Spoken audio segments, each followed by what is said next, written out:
you shouldn't have a personal style. It's what they would have designed, only better. A trigger point for so many people to really focus on the space that they are in. I have heard stories about interior designers who move in with their clients for a couple of weeks just to observe the way they live. It's a whole science. Thank you for coming to Designer Spotlight. It's really great to have you. Welcome. It's a pleasure. Yeah. Maybe let's start with like a small introduction about, can you tell about your journey? How did you get into interior design and how did you kind of like evolve throughout setting up your own studio now? I trained as an architect. I've worked as an architect for most of my life. And then I love structure. I love the bare bones of the building. But then little by little, maybe it comes with age as well. I realized that there is something lacking. There is a soul that you need to instill in a building. Many years ago, when I started work as an architect, the profession didn't exist. Interior design didn't exist. We were doing absolutely everything, including the interior design. But there is so much more. There are so many more layers to interior design than an architect can do or has an understanding. After all this time working as an architect, I went back to uni to do a short course in interior design, and it was enlightening. There were so many aspects that I had absolutely no knowledge of. One of the first things that they taught us was that when you enter a room, you know for sure who's designed the lighting. If it's an architect, it's all a grid-like display of lighting. If it's an interior designer, they take into account the artwork, the way the room is used, and it is so right. So lighting has become one of my loves in interior design. And then I've always wanted to work for myself, and I set up the studio that I now run, and it's been, it's all it was all up from there. Wow. But it's so fascinating because like the whole profession, I think, in the building industry is like kind of now found its own niches in different space. Like it used to, from what I know, used to be architect, but now there's engineering, the architects, interior design. How do you, like, what has been like, in your opinion, the trigger moment for this to kind of split up? There wasn't one single trigger. I think in time I developed a love for interiors more than for structure. I can't really say that there was one singular moment in my career. Got it. Got it. How would you describe your style? Like that has. I would say it's probably minimalist, but that also comes from architecture, where I think you can't dissociate the two. Generally, architects would probably describe their style as minimalist because this is what's instilled in you. And I do like a pared down and very curated interior. Still, I like it warm, but I do like it very curated. It's interesting because like it's not traditional minimalistic style either. Maybe from what I've seen on the portfolios that you have kind of shared publicly on the website and other places, there is still so many elements of color which are kind of fascinating. That Yes, because that was one of the other lessons that I have learned is that you shouldn't have a personal style. I think that is overrated. It's more of collaboration between you and the client. So it comes with all that baggage. It comes with all that, the client brings to you. The client isn't necessarily a minimalist. They might, like I've had clients who loved traditional interiors. I've had clients who loved eclectic. You have to work with that. You have to, if I do residential interiors, which is what my bread and butter is, you do need to put the client at the center of the story. They all come with a particular, with taste, no doubt, with their own needs, with their own requests, and it's all grounded also in their history, and there's a very strong element of nostalgia in everything that we do and everything that they come with, whether it's a particular piece of furniture, whether there is a story, whether there is something that grounds the interior. Wow. So basically, every project is just like an own specific story that you unfold. And Absolutely. I mean, they're all like little jewels. You can't have this, there isn't a blanket style that I use for my projects. They're all so different, and they're also so special. kind of interesting that it feels like there's two camps, people who are a very distinct style and people come to them because they see that they're focusing specifically on some specific style, and the other more chameleon, not like that, adjust and elaborate and kind of like discover different things and adjust more to the clients. And it's so fascinating to see that both are complex in a way, the ability to also change and listen to the customer. But I think in this day and age, you don't want to enter a home, an interior, and say, "Oh, I know who's designed this because it's their style." I think it's you have to put the client at the center of the story, and it's their home, is the way they live. It's what they would have designed, only better, because you bring the functionality, a little bit of curated style to it. So it shouldn't be the interior designer style. They don't live there. It's the client who does. Got it. But in that case, like, what is your approach? Like, if you start working with the client, I think it's a process. I think you have to sit down with them, and that, I would say, is probably one of the longest parts of the design process, because you need to find out what they're all about, what they want to obtain from this particular project.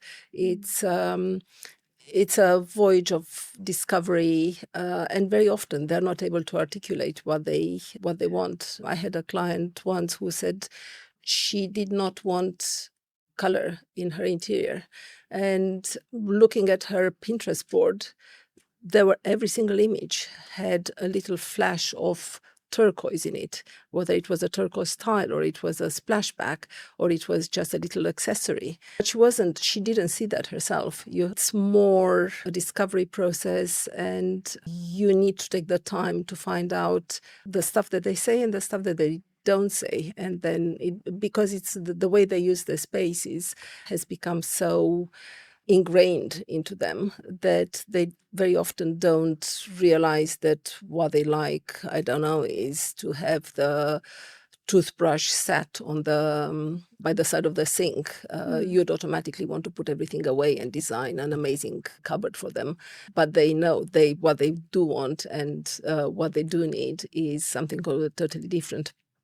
And I have heard stories about interior designers who move in with their clients for a couple of weeks just to observe the way they live. And I mean, that is dedication. And but that results in a house and an interior that the client, you can be sure that the client will absolutely love and feel at home in, from both the functionality point of view and the decor. of course. Oh, I haven't heard about that before. This is No? absolutely cool. So cool at the same time. Well, like also It's the a cool anecdote in interior design. Yes, it does happen. wow. But also the dedication from the client's point of view as well, that they really go for it and they want to kind of like really ensure that the whole space is only for them. Yeah. Yeah.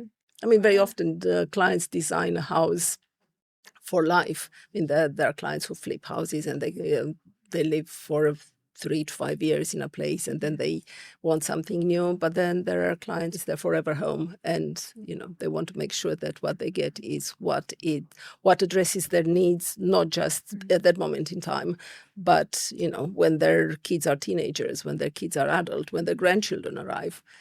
So yeah, you have to make sure that you get it right. Yeah.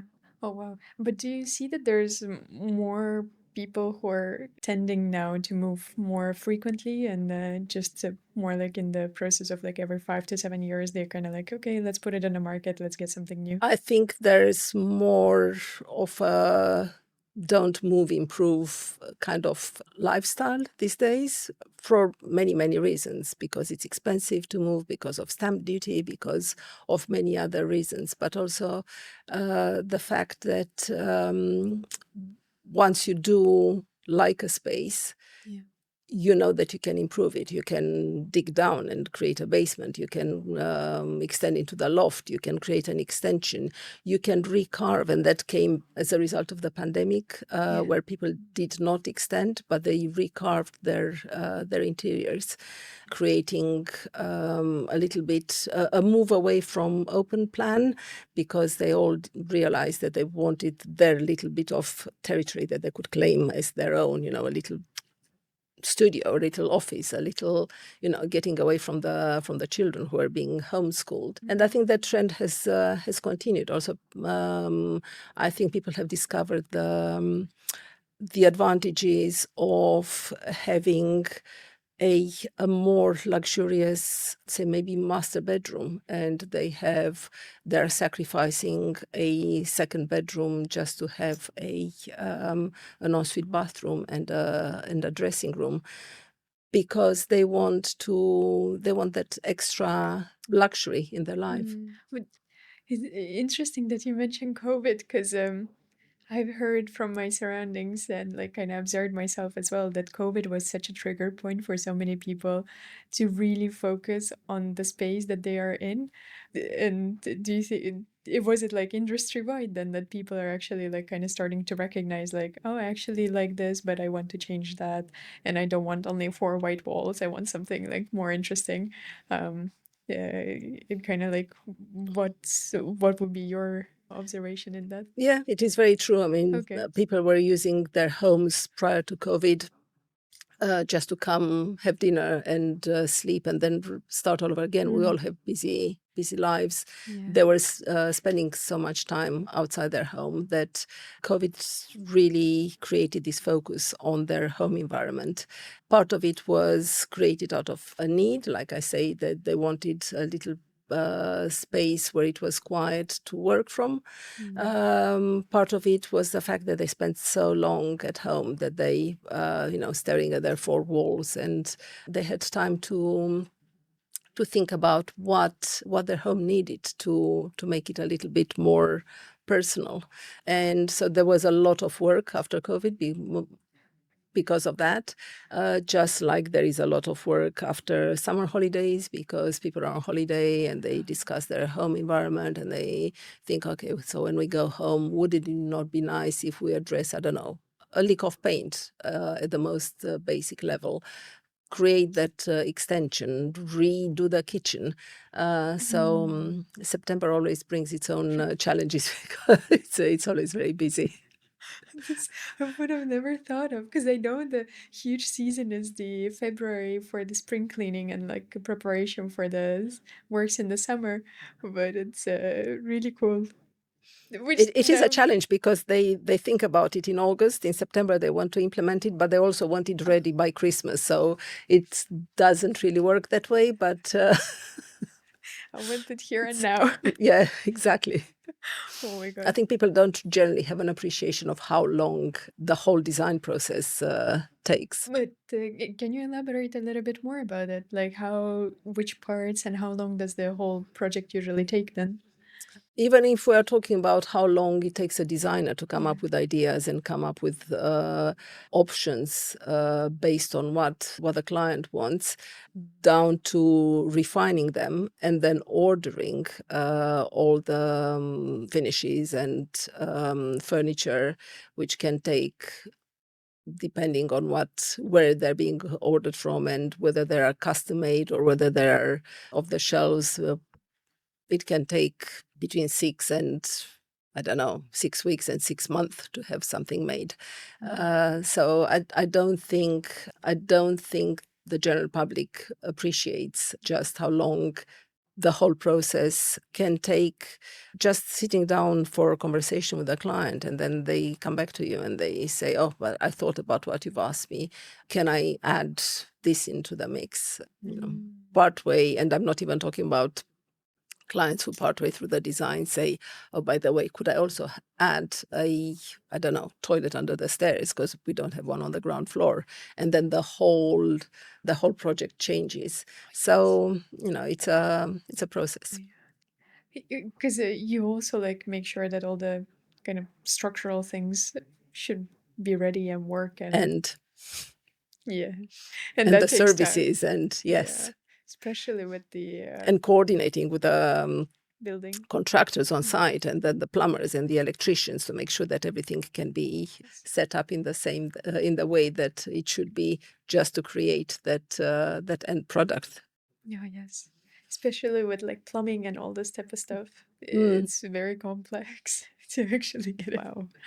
Yeah, because one thing that you mentioned that after you went back to school for interior design, the one focus, like one realization was the lighting.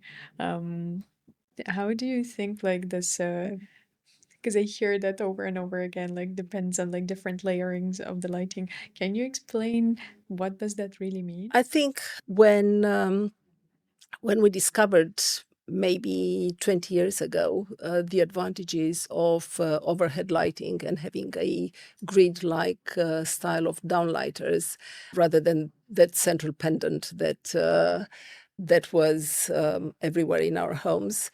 People were enamored by that, and they just wanted it. But you don't realize how much lighting can bring to an interior. I mean, look at us now. You have a task light there. We have general lighting. And it all Yeah. creates a mood. It's one thing creating a mood for when you have friends over for dinner, and the focus is the dining table, and you want to create that little mystery and that little subtlety to your dinner table. It's another thing sitting on the sofa, and you need task lighting because you're reading or you're knitting or whatever it is, or in the kitchen where you need again task lighting over the work, the prep area.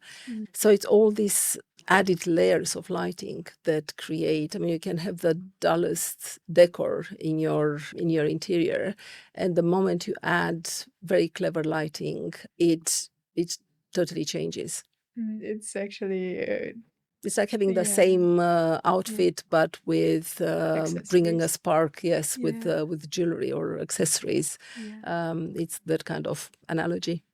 Because it really makes such a huge difference in terms of like, and I think like with maybe that's just an observation from not a professional at all. the there's so much kind of like color in the light as well. There's a color, that's how warm the lighting is, that you can have the same light fitting and change the bulb, and it creates a vastly different atmosphere. So it's a whole science. Oh I yes, think there are interior designers who are dedicated to just really. lighting. You can create amazing wow factors with just lighting. Have a dark interior, and then just a spotlight on a piece of artwork that it just makes it stand out. So Is there like any projects that are your favorite for some reason that you have recently worked on or like a long time ago that kind of I don't really know stood if out for they're. you? I think each one of them brings its own challenges, and it's basically like having a baby, and then at the end it's a sad moment when you end up a project, because you have created that intimacy with your clients. You have been in their house for so long, or on the project. Sometimes it's not even their house. It's a new building, and you create that with them in mind. Um, so I wouldn't say. I think each one of them is very dear Mm. to you. Don't think I don't think that there would be one that I would say that was my absolute favorite. Okay. I thought maybe there are some features that kind of like really stood out or any specific reasons, not fully. No, I obviously prefer working with clients who get what's being suggested to them, just to achieve that look that they want. And some clients can visualize more, some clients can't. So it's more the way you work with them rather than the project itself. Even if you have one single room to decorate, you give it your all, and it's probably just as much work as having a whole house to decorate. But you're proud of it when it's done, and you just love it, Yeah. and you hope that your client does Yeah. too. Then, what is your most favorite part of like the whole kind of process? I think it's the very beginning of the project, because it's all so fresh, and it's also, you have all the elements there that you have managed to unravel from your conversations with the clients or from the pictures that they have sent you, because that is something that they have loved in a magazine or online or whatever.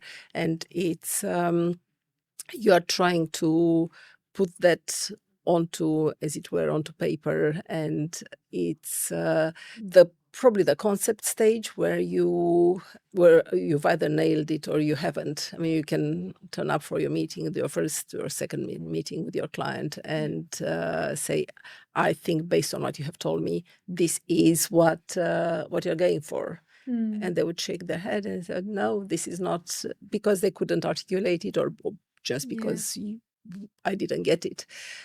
So it's back to the drawing board and start all over again.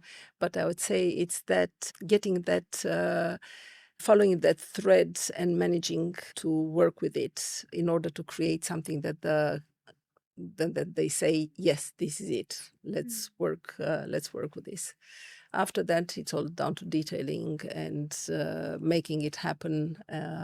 It's more of a technical quest than, but the creative Yeah. bit really is at the beginning Uh, of the project. Probably, like we mentioned, every person is so different, and But that's the lovely thing about yeah. it, because there aren't two projects that are the Yeah. same. I'm quite visual person, and I didn't realize that until recently, where I started like going around. I'm like, oh, this would look nice, and put it there this way, out of like just my own space, how to put it together, because I had four empty white walls, and I'm like, no, this has to change. And then the person I was with, and then they were like, "But what are you talking about? This doesn't look nice at all." And I'm like, "No, no, but imagine like you put it this and this and this." And then they're like, "Ah, okay, maybe." And then that kind of hit me. I'm like, "Oh wow, how different everyone's perception is, and the processing of the information, and actually visualizing things. Like some people cannot do that at all. They need to just like see everything, and it's so kind of made me realize that how complex it can be in some cases. Yes, I Yeah. think a lot of people, a lot of the clients we work with, they're very focused on one item of furniture, and they Hmm. would fall in love with it, but they can't really see how it can work in their home environment. Hmm.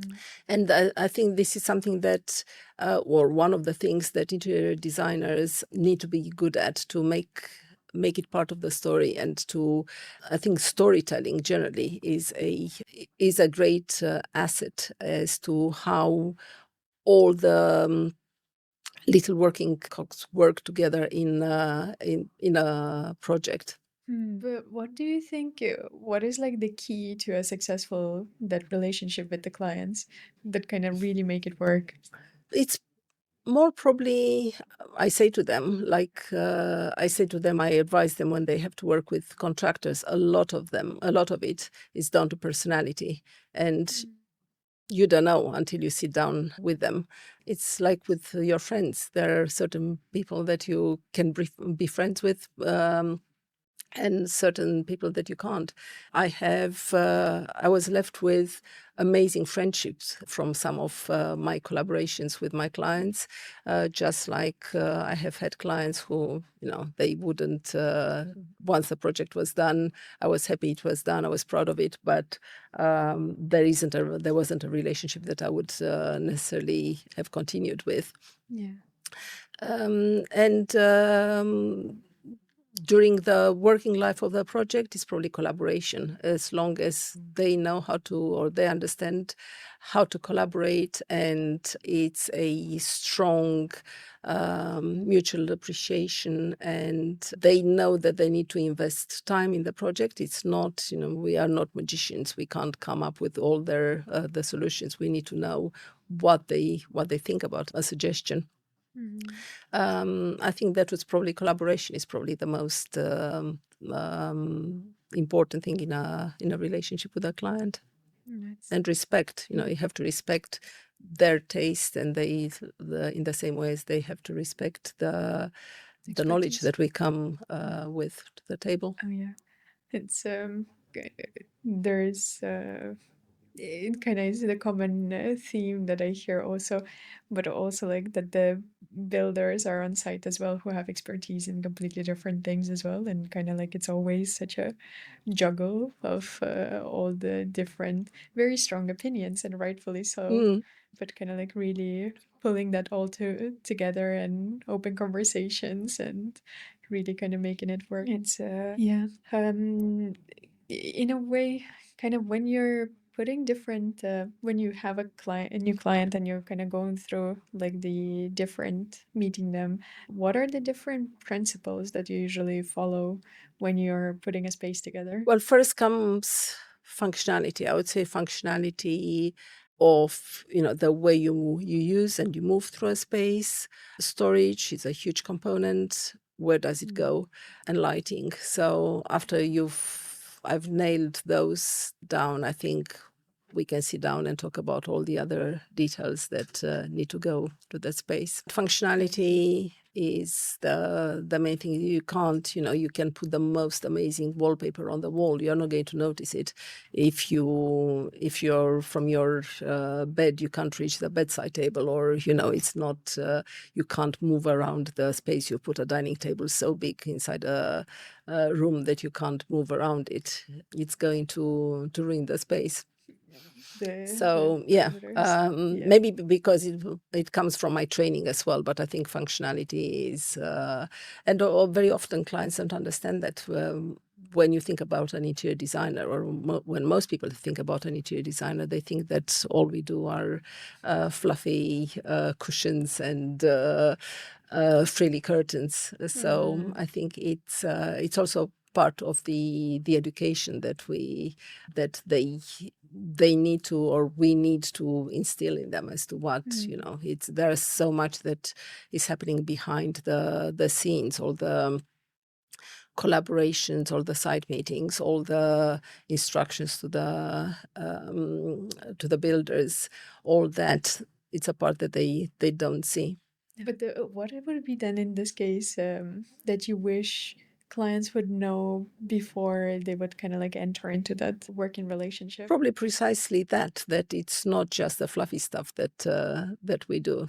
I mean, there is a huge overlap between architecture and interior design. I'm pretty sure that a lot of interior designers would be qualified to do a lot of work that architects do. I'm not talking about the structure of the building, but we know how to design functional spaces, just like architects can probably decorate sensibly an interior space. So I think that prospective clients would need to know the whole offerings that an interior designer has, and the knowledge and the preparation that goes with a project. That in many ways, we know a lot of the stuff that contractors know. We have the knowledge, the technical knowledge, to give instructions and to know when things have gone wrong on site. So it's we cover a huge umbrella of activity that goes within a project. So I think they probably many clients do know that, especially if they've worked with an architect before or interior designer.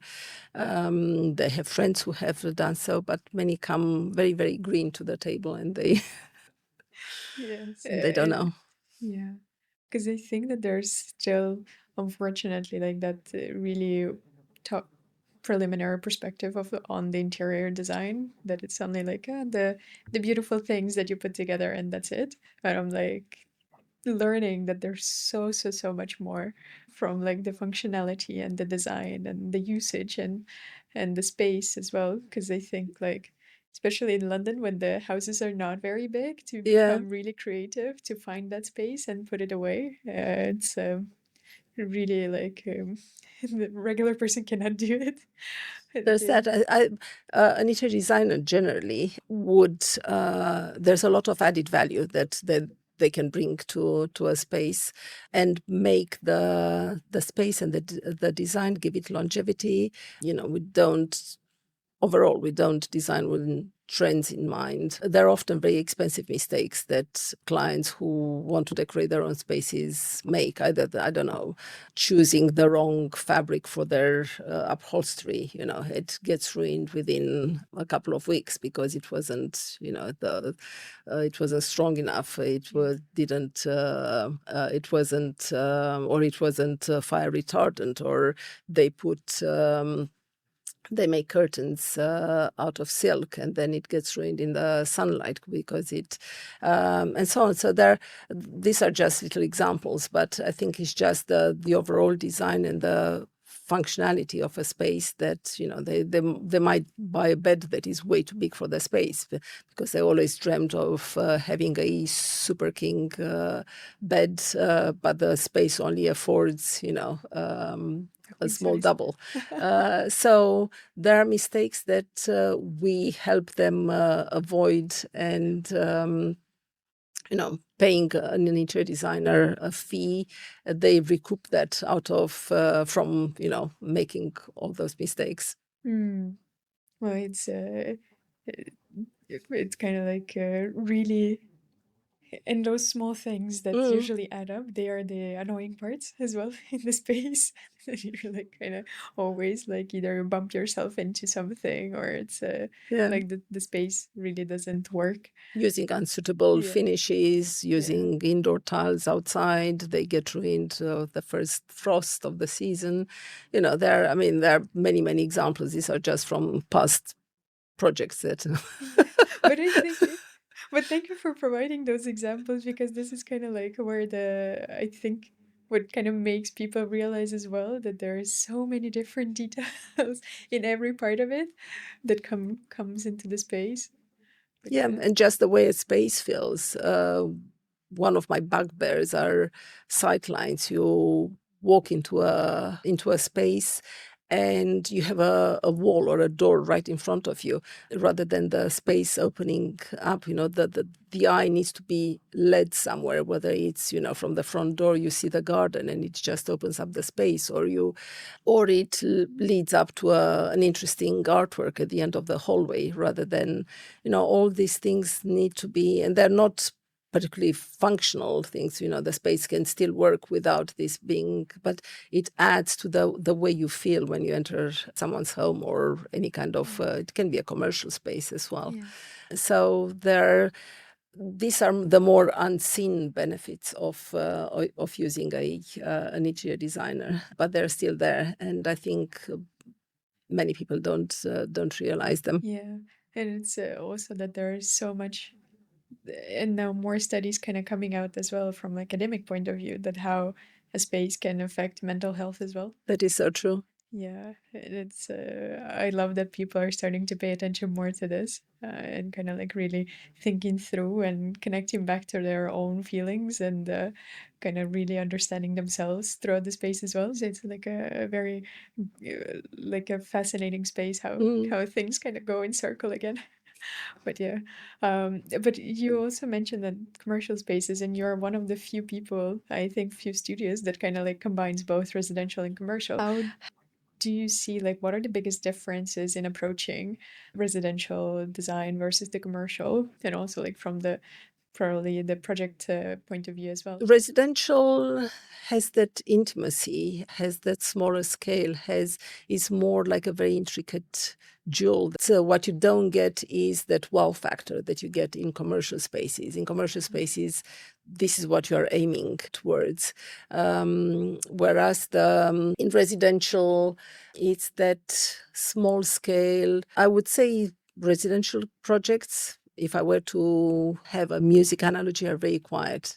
Commercial projects are loud and they're in your face, and they're, like I say, you aim for that wonderment, that wow, that whether it's a restaurant or whether it's a gallery, it's all the same. You have more freedom with commercial spaces. In my father, who's also an architect, he only does commercial projects, warned me from the start not to ever get involved in residential projects, because always the client's wife is really your boss, and and it is so true. You wake up in the morning to a new message saying, I just spoke to my friend yesterday, and she says, the color that we have chosen is not the right one. Can we go back to the drawing board? It's fine if it's not mid-project, but Yes. But how do you navigate those things? Like, is it like kind of like, oh no, we already talked about it, and like this yes, is I think you have to set boundaries. I think with every single project, yeah. you learn something new, Right. and you learn what the boundaries should be, and you add another line in your contract. Oh my God, this is such an English approach as well.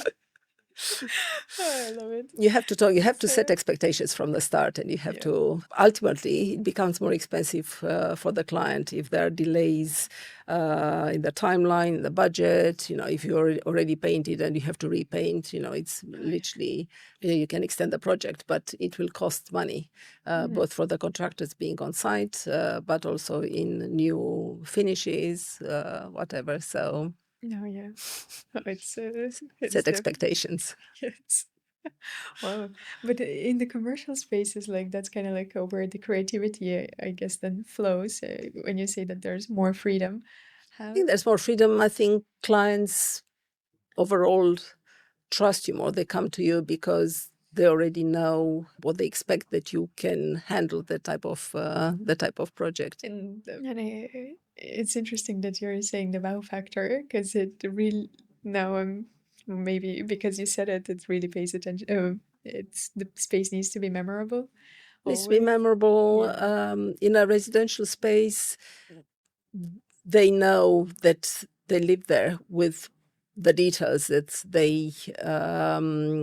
you are designing for them. And they need to make sure they're involved at every single step of the way, or they should be, because it's their space.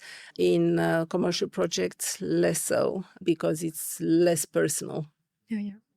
No wives calling. Yeah. But it's interesting because it's like how this whole thing kind of like the I guess like against your dad's advice. How did you still get into this?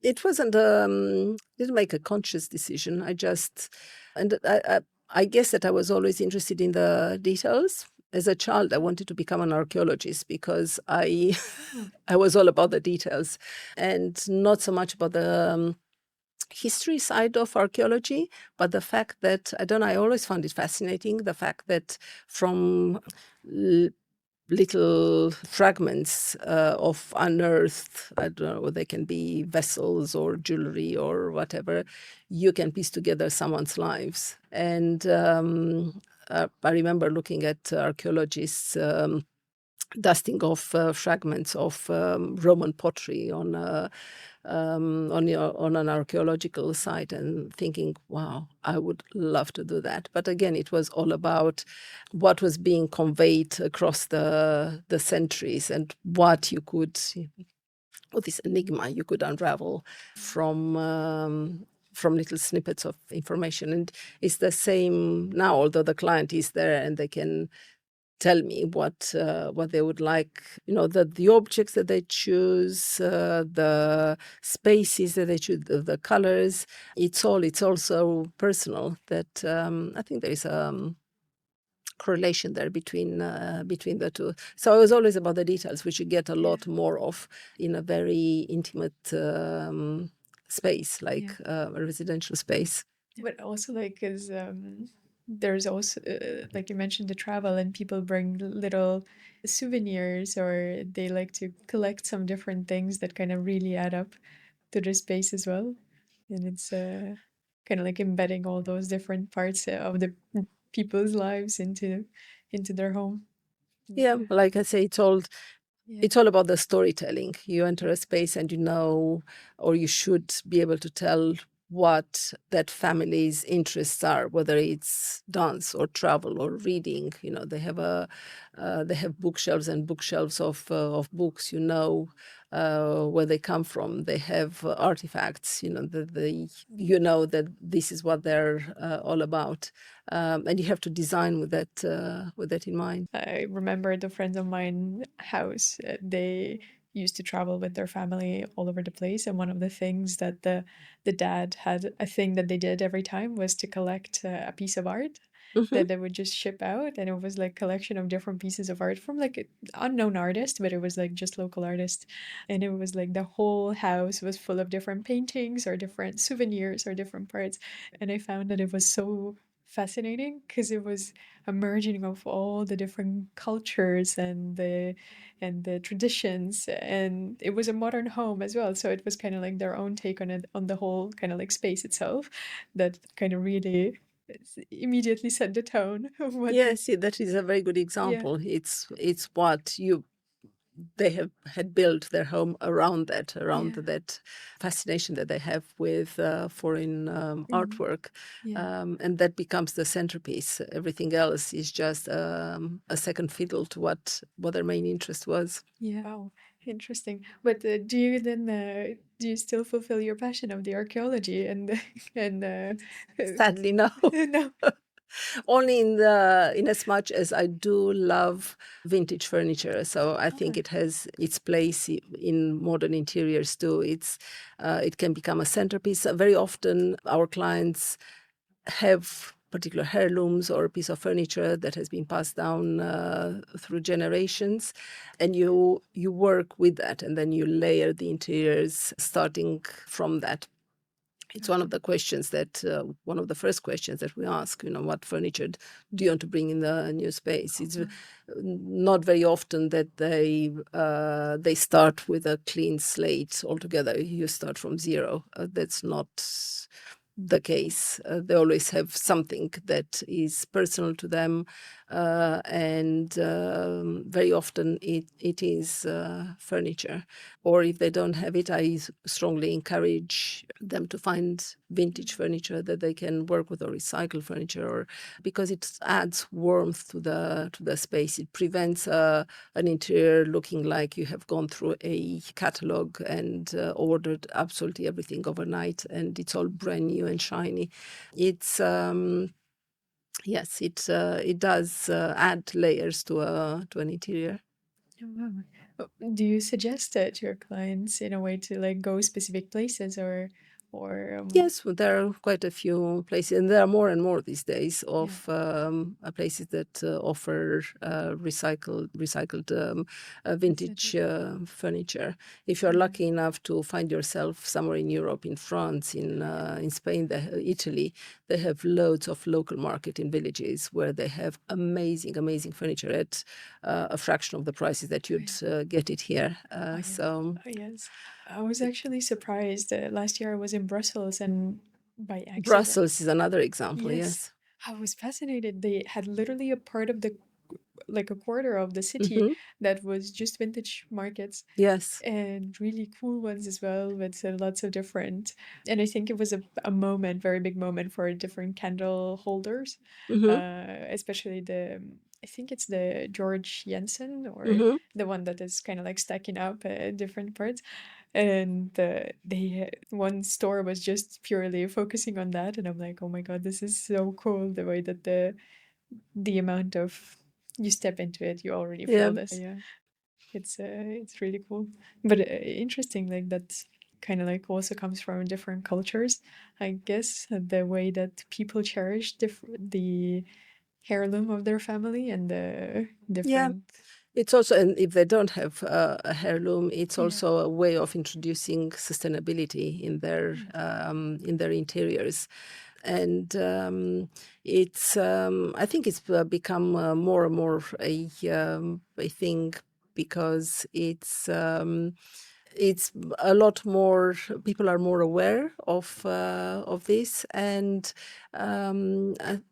generally I find that there is a turning away from mass-produced items and furniture, more introspection, and it's all about craft these days, and handmade things, and people have started to appreciate this more and more. Interesting. Because one thing that I've heard more is also people go to pottery classes and do their own, Yeah, like their own plates and the mugs and stuff. So it's kind of like a personal, a really personal touch to all of this. So yeah, pottery, knitting apparently really. has become a big thing. There are classes that as well. Wow. This is yeah, because it's not so complicated and it's very calming as well in the Yeah. process. Oh wow. But in that all of this kind of what inspires you when you kind of I like. think you can find inspiration absolutely everywhere. Just look, as I told you before starting, walking across London Bridge and looking left and right and seeing that expanse of water, and the buildings and the history, and you don't necessarily take inspiration from it straight away, but it's somewhere at the back of your mind, and you think, wow, that glimmer of the Thames that you saw a few days ago, or nature, just people watching, the way they use a space. If you find yourself in an Italian plaza with a good cup of coffee in front of you, and you watch people, the way they use that space, it's captivating. So you take all these bits, you commit them to memory, and then at some point they resurface in your Mm. creative work. Do you also like use photography or that's Who doesn't these days? It's so yeah. available to Yes. to all of us, that you don't need to drag those huge heavy Yeah. cameras anymore. It's at your fingertip. Yeah, because it's yeah, it's so funny because like one of them recordings before the recording they were like kind of talking and the interior designers, it was like two of them together, they were like, oh yeah, when we were walking in here I saw this little rusty color and that patchwork of the, and they're like, oh yeah, I paid attention to this as well. And it's so funny how like although it's so like constantly paying attention around. Yes, sometimes So, details yeah. speak much, much louder than a whole landscape. Yeah. Yeah, you have to know. Sometimes it drags the eye. Sometimes you have to know where to look. Travel also is a great influencer. What's easy but impactful change that a person can do in their space? I would say the ability to curate rather than accumulate and accumulate, which is it's very tempting, but you have to take a step back, look at your space, and think, what can I take away without ruining the essence of the interior. The other one I would say, like I said before, is lighting. Keep your interior the way it is, just add a dimmer so you can create a bit more of an atmosphere. Add a table lamp. It doesn't cost that much, but Yeah. it changes the way you look at your interior and the way it feels. But I also love the first advice that you have as well is like because we're in such a consumer mindset all the time that like getting more, but it's also like about like how you can remove things from the space as well. You can achieve more with one or two pieces of furniture that are or finishes that are very impactful, rather than keep on adding. I think it was Coco Chanel who said that you have to look at yourself in the mirror before leaving home and take away or leave behind a piece of jewelry. It's like that. It's the ability to curate that is well, ultimately less is more. So I'm a great believer in that. Oh yeah. It's there's so many great quotes actually in that one. Wow, yes. And then we usually finish up with like a quick set of questions that kind of like a quick fire round.